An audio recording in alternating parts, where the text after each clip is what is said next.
Hello students, good evening. कैसे हो आप सब? स्वागत है आपका फिर से आपके अपने यूट्यूब चैनल पर। और आज हम स्टार्ट करेंगे मेंस्ट्रुएशन चैप्टर की एक्सरसाइज 11.1। इस एक्सरसाइज के जितने भी एग्जाम्पल्स गिवन है बुक में, एनसीईआरटी की बुक में, और जितने भी क्वेश्चन हैं वो सारे एक एक क्वेश्चन, एक एक एग्जाम्पल जो एग्जाम पॉइंट ऑफ व्यू से आपके लिए इंपॉर्टेंट है करने, उतने हम करेंगे सारे के सारे। तो मैं आपको एग्जाम्पल से स्टार्ट कराता हूँ। उससे पहले मैं आपको एक चीज़ बता देता हूँ। जैसे मैंने आपको पैरेललोग्राम का एरिया निकालना आपको बताया, सारे क्वाड्रिलेटरल के मैंने आपको एरिया बताए थे। पैरेललोग्राम का एरिया अपना कितना होता है? देखो, ये होता है बेस और ये होती है हाइट। और पैरेललोग्राम का जो एरिया होता है, सॉरी हाइट कौन सी होती है? ये होती है ना, इसको हाइट बोलते हैं हम। ये क्या होती है? हमारी हाइट होती है। और पैरेललोग्राम का एरिया का फॉर्मूला क्या होता है आपका? बेस इंटू हाइट होता है। Base into height. तो अब मैं इसमें आपको एक बात और बताना चाहता हूँ कि एग्जाम में आपसे ये क्वेश्चन भी पूछा जा सकता है कि ट्रायंगल का एरिया बताओ। तो ट्रायंगल का एरिया देखो ऐसे होता है। ये पैरेललोग्राम है और ये पैरेललोग्राम का ये क्या होता है? बेस। और ये क्या होती है? इसकी हाइट होती है। ठीक है, ये आपको सबको पता है, मैं आपको बता चुका हूँ। अब आप क्या करो, ये एक डायगोनल बना दो। ये क्या बना दो? एक डायगोनल बना दो। अब पैरेललोग्राम की एक खास बात ये होती है, ये प्रॉपर्टी होती है, बड़ी क्लास में आप आओगे 9th क्लास में तब सीखोगे कि ये जो डायगोनल है ना, इसने इस पैरेललोग्राम को दो ट्रायंगल में डिवाइड कर दिया। देखो, एक ये वाली ट्रायंगल होगी जो मैंने रेड कलर से शेडेड करी है, और एक आपकी ट्रायंगल होगी कौन सी? ऊपर वाली। एक आपकी ये ट्रायंगल होगी। अब इन दोनों ट्रायंगल का एरिया क्या होता है? इक्वल होता है। इस ट्रायंगल का एरिया और इसका एरिया क्या होगा? इक्वल।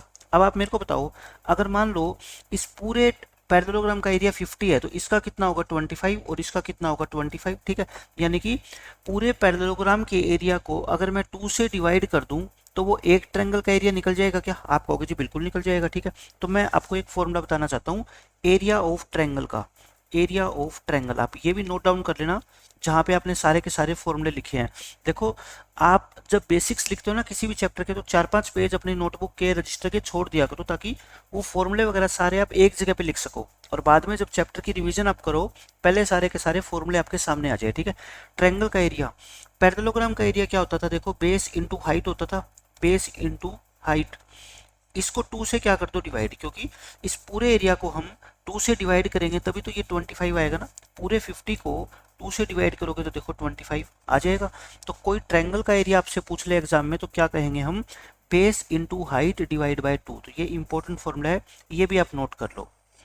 उसके अलावा मैंने आपको क्या बताया था? सर्कल के अंदर, सर्कल के अंदर मैंने आपको सर्क्यूमफ्रेंस निकालने का फॉर्मूला बताया था। सर्कमफेरेंस, सर्कमफेरेंस क्या होती है आपकी? 2 पाई आर, फॉर्मूला बताया था मैंने आपको। ठीक है, अब एक होता है सेमी सर्कल। सेमी सर्कल का मतलब क्या होता है? Half circle. ये सेमी सर्कल है, मान लो ये क्या आपका सेमी सर्कल, इसको बोलते हैं सेमी सर्कल। सेमी का मतलब होता है हाफ, आधा, सेमी सर्कल। अच्छा, आपको सेमी सर्कल की अगर मान लो निकालना पड़ जाए एरिया, तो सेमी सर्कल का एरिया कैसे निकालोगे भाई? सेमी का मतलब होता है आधा। पूरे सर्कल का एरिया कितना होता है? पाई आर स्क्वायर होता है। मैंने लास्ट लेक्चर में आपको फॉर्मूला बताया। इसको अगर 2 से डिवाइड कर दोगे तो सेमी सर्कल का निकल जाएगा। ठीक है, तो ये वाला सर्कल जो सेमी सर्कल है, ये कितना एरिया कवर करेगा? उसका फॉर्मूला क्या है आपका? पूरे सर्कल के एरिया को क्या कर दो? 2 से डिवाइड कर दो। ठीक है, लिख लो यहाँ पे, पूरे सर्कल के एरिया को, पूरे सर्कल के एरिया को 2 से डिवाइड करना है तो वो हाफ सर्कल का निकल जाएगा। 2 से डिवाइड करना है तो आप आपसे अगर सेमी सर्कल का एरिया पूछे तो पूरे सर्कल का एरिया निकाल के 2 से डिवाइड कर देना, सेमी सर्कल का एरिया निकल जाएगा।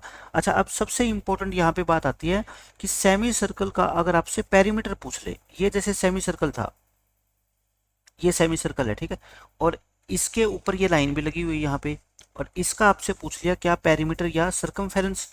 पेरीमीटर बोल दो या सर्कमफेरेंस बोल दो, एक ही बात होती है। ठीक है, देखो पूरे जो सर्कल होता है, ये पूरा सर्कल, इसकी जो सर्कमफेरेंस का फॉर्मूला होता है वो कितना होता है? 2 पाई आर।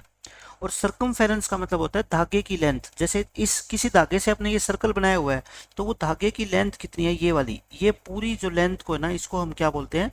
सर्कमफेरेंस बोलते हैं। अब आप मेरे को बता दो, अगर आपने धागा लेके और ऐसा सेमी सर्कल बना दिया और एक लाइन ये भी ड्रॉ करनी है, तो क्या हम ये कहते हैं कि क्या पूरी जो सर्कमफेरेंस होती है आपकी 2 पाई आर, उसको 2 से डिवाइड कर दो। लेकिन 2 से डिवाइड करोगे तो सिर्फ इतना इतना एरिया निकल के आएगा भाई, ये वाला धागा निकल के आएगा ना आपका, जो मैं जिग जैग फॉर्म में बना रहा हूँ। अगर आपने पूरे सर्कल की सर्कमफेरेंस यानी कि धागे की लेंथ को 2 से डिवाइड कर दिया ना, तो सिर्फ ये निकल के आएगा। ठीक है, तो ये निकल के आएगा। इसका मतलब यहाँ पे इसमें ये पार्ट इंक्लूड नहीं है, लेकिन आपने धागा तो यहाँ पे भी लगाना है। तो इस पूरे की सरकमफेरेंस कितनी होगी, ये क्या होता है बताओ, डायमीटर होता है ना आपका, ये क्या होता है आपका डायमीटर, यानी कि रेडियस का डबल। तो इसमें ये क्या होएगा आपका बताओ, पाई आर हो जाएगा। पाई आर तो सरकमफेरेंस होगी इस पार्ट की है ना। टोटल सरकमफेरेंस क्या होगा आपका, यानी कि टोटल पेरीमीटर। टोटल पेरीमीटर अगर आपसे कोई पूछ ले तो आप कहोगे आधे सर्कल तो करें ही करेंगे, पूरे सर्कल का 2 पाई आर होता है, तो आधे का पाई आर तो होगा ही होगा। साथ में इस डायमीटर की लेंथ को भी हम क्या करेंगे ऐड, क्योंकि यहाँ पे भी तो आपको धागा लगाना पड़ेगा। तो ये इंपॉर्टेंट चीजें हैं, छोटी छोटी बातें ये आपको सीखनी पड़ेगी, ठीक है। अब मैं आपको करवाता हूँ 5 क्वेश्चन इसके ऊपर। देखो ये अच्छे क्वेश्चन है, 5 के 5 क्वेश्चन से आपके सारे फॉर्मूले रिवाइज हो जाएंगे। इस क्वेश्चन में क्या कहता है, देखो पहले क्वेश्चन में match the following figures with their respective areas in the box.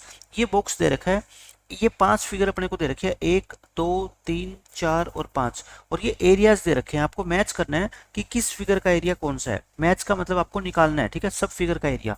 मैं इसको पहली फिगर नाम दे रहा हूँ, फर्स्ट का एरिया। आप ये बता दो ये क्या है, पैरेललोग्राम है ना, ये पैरेललोग्राम है, और पैरेललोग्राम का एरिया क्या होता है, बेस इंटू हाइट होता है, बेस इंटू हाइट।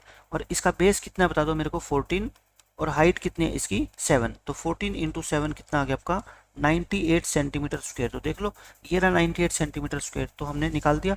अच्छा लास्ट में आपको कहता है right the perimeter of each shape. आपको पेरीमीटर भी निकालना है, तो साथ साथ में आपकी पेरीमीटर की भी प्रैक्टिस हो जाएगी। देखो ये 14 ये 7, तो ये भी 14 ये भी 7, तो क्या करो आप 14 प्लस 7 प्लस 14 प्लस 7, यानी कि आपका आंसर आएगा कितना 42 सेंटीमीटर। तो मैं दोनों चीजें आपको निकाल के दिखाऊंगा, पेरीमीटर भी और एरिया भी, ठीक है। अब आते हैं पर सेकंड फिगर पे, ये मान लेते हैं पर सेकंड फिगर है। अच्छा ये क्या है बताओ मेरे को, ये सेमी सर्कल है, सेमी सर्कल है ये। तो सेमी सर्कल का एरिया अभी मैंने आपको बताया था, एरिया ऑफ सेमी सर्कल यानी कि half circle. Area of semi means half circle. पूरे सर्कल का एरिया बस आप मेरे को बता दो कि क्या होता है। आप कहोगे जी पाई आर स्क्वायर होता है ना, और इसको 2 से क्या कर दो डिवाइड, तो ये आधे सर्कल का एरिया आ जाएगा। तो पाई की वैल्यू कितनी होती है 22/7। आर इस क्वेश्चन में कितनी है बताओ, देखो ये तो पूरी 14 तो डायमीटर है, आर कितनी होती है इसकी हाफ, यानी कि 7, ठीक है। तो पाई आर स्क्वायर और डिवाइड बाय कितना हो गया 2। तो यहाँ से आप इसको सोल्व करोगे तो कितना आएगा, देखो 7 से 7 कैंसिल, ये 2 पे काट दो 11, 11 इंटू 7 कितना हो गया 77 सेंटीमीटर स्क्वायर, और ये रहा 77 सेंटीमीटर स्क्वायर। तो ये क्या आ गया आपका एरिया आ गया। अब मैंने आपको एक बात बताई थी, क्या इसका अगर निकालना हो आपको पेरीमीटर, पेरीमीटर को क्या बोलते हैं सरकमफेरेंस बोलते हैं, ठीक है। तो पेरीमीटर का फॉर्मूला क्या होता है बताओ आप मेरे को, पूरे सर्कल का पेरीमीटर होता है 2 पाई आर, उसको 2 से क्या कर दो डिवाइड। लेकिन ये तो सिर्फ मैंने आपको क्या बताया था अभी, इसी इसकी लेंथ आएगी ना इतने इतने पार्ट की, और अगर आपको पूरे की लेंथ निकालनी हो तो ये 14 और ऐड कर देना उसमें। 14 क्या कर देंगे हम और ऐड कर देंगे, तो आपका पूरी लेंथ निकल जाएगी। तो देखो 2 से 2 कट गया, पाई आर प्लस में 14, पाई कितना 22/7 इंटू आर, आर कितना बताओ 7 प्लस 14, 7 से 7 कट गया, 22 प्लस 14, तो 22 और 14 कितने होते हैं 36 सेंटीमीटर इस क्वेश्चन का क्या आ जाएगा आपका आंसर आएगा। और ये क्या कहलाता है इसका पेरीमीटर या फिर सरकमफेरेंस, ठीक है। तो सेकंड फिगर का भी आ गया दोनों चीजें। अब देखते हैं हम थर्ड फिगर, ये है आपकी थर्ड फिगर। ये क्या है रेक्टेंगल है, ठीक है, कुछ भी नहीं कह रखा, लेकिन अपने को शेप को समझना पड़ेगा कि ये क्या है रेक्टेंगल है। तो रेक्टेंगल का एरिया क्या होता है बताओ, आप कहोगे जी लेंथ इंटू ब्रेड्थ, यानी कि 14 इंटू 7 98 सेंटीमीटर स्क्वायर। और पेरीमीटर क्या होता है रेक्टेंगल का 2 इंटू एल प्लस बी, यानी 2 इंटू 14 प्लस 7, तो कितना आएगा ये 42 सेंटीमीटर। तो एरिया कितना आ गया आपका देखो 98, और पेरीमीटर इनमें ऑप्शन में गिवन नहीं है, तो पेरीमीटर आपका कितना आएगा इसका 42 आ जाएगा। अब देखो नेक्स्ट फिगर, ये है आपकी फोर्थ फिगर। ये क्या ट्रायंगल है, अभी मैंने आपको क्या बताया था एरिया ऑफ ट्रायंगल निकालने का formula, area of triangle base और हाइट को आपस में मल्टीप्लाई करके 2 से क्या कर दो डिवाइड। तो यानी कि जैसे पैरेललोग्राम का अपन निकालते थे ना बेस इंटू हाइट, इसको बस 2 से क्या कर दो डिवाइड कर दो, और आपका किसका निकल आएगा ट्रायंगल का निकल जाएगा एरिया। बेस कितना बताओ इसका 14, ये बेस होता है जिसके ऊपर हाइट डाली गई है, ठीक है, ये हाइट है आपकी 7, और डिवाइड किससे कर दो 2 से, तो कितना आ जाएगा आपका आंसर 49 सेंटीमीटर स्क्वायर। भाई 2 7 जा, और ये 7 इंटू 7 कितना आ गया 49, तो ये आपका आ गया क्या 49। अब हम क्या निकालेंगे इसका पेरीमीटर निकालेंगे। पेरीमीटर का मतलब क्या होता है सभी साइड्स का सम। ट्रायंगल की कितनी साइड होती है 3, तीनों साइड को ऐड कर दो, ये कितनी है बताओ 14, और ये साइड कितनी है आपकी 11, और ये साइड आपकी कितनी है 9। इसको 7 को मत ऐड कर देना, 7 साइड नहीं है, ये तो हाइट है इसकी, ठीक है। तो ये कितना आ गया आपका 34 सेंटीमीटर। इस ट्रायंगल का पेरीमीटर कितना आएगा आपका 34 सेंटीमीटर। अब लास्ट फिगर देखो, फिगर नंबर 5, ये क्या आपका स्क्वायर है, क्योंकि आपको दे रखी है ना ये दोनों साइड इक्वल है, ये 7 ये 7 ये भी 7 ये भी 7, तो ये क्या है एक स्क्वायर है। पांचवी फिगर में आप लिख लो इट इज ए स्क्वायर, साथ साथ में लिखते जाना कि ये कौन सी स्क्वायर है कौन सी पैरेललोग्राम है, ठीक है। तो स्क्वायर का एरिया आप मेरे को बताओ क्या होता है, आप कहोगे जी 7 इंटू 7, यानी कि लेंथ इंटू ब्रेड्थ कह लो या साइड इंटू साइड कह लो, एक ही बात है, ठीक है। तो एरिया कितना आ गया आपका 49 सेंटीमीटर स्क्वायर एरिया आ गया। अब हम क्या निकालेंगे बताओ, पेरीमीटर। और पेरीमीटर का मतलब क्या होता है, चारों साइड को आपने क्या करना है, ऐड करना है। और चारों साइड कितनी है, 7 है, 7 प्लस 7 प्लस 7 प्लस 7 यानी कि 28 सेंटीमीटर। या फिर आप 7 को 4 से क्या कर दो, मल्टीप्लाई, आंसर तो वही आना है, ठीक है। तो इस तरीके से आप इन 500 फिगर्स का पेरीमीटर और एरिया आसानी से आज के बाद निकाल पाओगे। मैंने सारा कुछ आपको सिखा दिया, सब फॉर्मूले आपको रिवाइज करवा दिए, क्वेश्चन के जरिए आपको मैंने फॉर्मूले जो है ना याद भी करवा दिए। अब देखो इस एक्सरसाइज का हम, ये अपनी एक्सरसाइज स्टार्ट होगी अब, एक्सरसाइज 11.1 आप नोट डाउन कर लेना। एनसीईआरटी की एक्सरसाइज 11.1 का क्वेश्चन नंबर 1 हम करेंगे। इसमें क्या कहता है देखो, a square and a rectangular field, ये दो खेत है, ये क्या है देखो, ये स्क्वायर की शेप है, ये आपकी क्या है स्क्वायर की शेप है, और ये क्या है आपकी रेक्टेंगल की शेप है। इसने क्या रखा है, rectangle. A square and rectangular field with measurements as given in the figure, यानी कि फिगर में दे रखी है, ये स्क्वायर है, इसकी साइड कितनी है 60, तो ये भी कितनी 60, ये भी 60 और ये भी 60, हैव द सेम पेरीमीटर, दोनों का पेरीमीटर क्या है, सेम है। Which field has the larger area, कहता है किस फील्ड का एरिया बड़ा होगा। आप मेरे को बता दो, स्क्वायर का एरिया तो हम निकाल सकते हैं 60 इंटू 60 है ना, लेकिन रेक्टेंगल का पेरीमीटर थोड़े हम निकाल सकते हैं, क्योंकि रेक्टेंगल की सिर्फ अपने को लेंथ गिवन है। मुझे बता दो ब्रेड्थ कहाँ पे है, ब्रेड्थ तो है ही नहीं ना, तो पहले मेरे को क्या निकालनी पड़ेगी, रेक्टेंगल की ब्रेड्थ निकालनी पड़ेगी। वो कहाँ से निकालूंगा, मेरे को क्वेश्चन के अंदर गिवन है कि दोनों का पेरीमीटर क्या है, सेम है। आप मेरे को ये बता दो बस, पेरीमीटर ऑफ स्क्वायर, इस क्वेश्चन में स्क्वायर का पेरीमीटर कितना होगा, आप कहोगे 60 इंटू 4 होगा, यानी कि 240 मीटर होगा। अच्छा स्क्वायर का पेरीमीटर अगर इतना है तो रेक्टेंगल का पेरीमीटर भी इतना होगा, क्योंकि क्वेश्चन में गिवन है सेम पेरीमीटर है ना, सेम पेरीमीटर। सो हम लिख दें पेरीमीटर ऑफ रेक्टेंगल, रेक्टेंगल का पेरीमीटर कितना है बता दो मेरे को आप, 240 मीटर। जितना स्क्वायर का है उतना ही क्या है आपका रेक्टेंगल का है, क्वेश्चन में लिख रखा है। अच्छा ये साइड 80 है तो ये साइड भी कितनी होगी 80। तो मुझे बताओ पेरीमीटर का मतलब क्या होता है, चारों साइड का सम। लास्ट लेक्चर में हमने एक क्वेश्चन ऐसा किया था, ठीक है। देखो 240 में से आप 80 ये घटा दो, 80 ये माइनस कर दो, यानी कि 160 माइनस कर दो, तो कितना बच गया आपका 80 बच गया। लेकिन मेरे को ये बताओ क्या 80 ये अकेली साइड है क्या, आप कहोगे नहीं अकेली नहीं है, ये दोनों मिलके 80 है, ये और इक्वल है दोनों, ठीक है। तो ब्रेड्थ कितनी आ गई बता दो फिर, 80/2 यानी कि 40 मीटर। तो इसकी ब्रेड्थ मैंने निकाल दी कितनी, 40 मीटर। अब मेरे लिए क्वेश्चन हो गया आसान। आसान क्यों हो गया, क्योंकि अब आपको क्या निकालना है, एरिया निकालना है कि किस फील्ड का एरिया बड़ा है।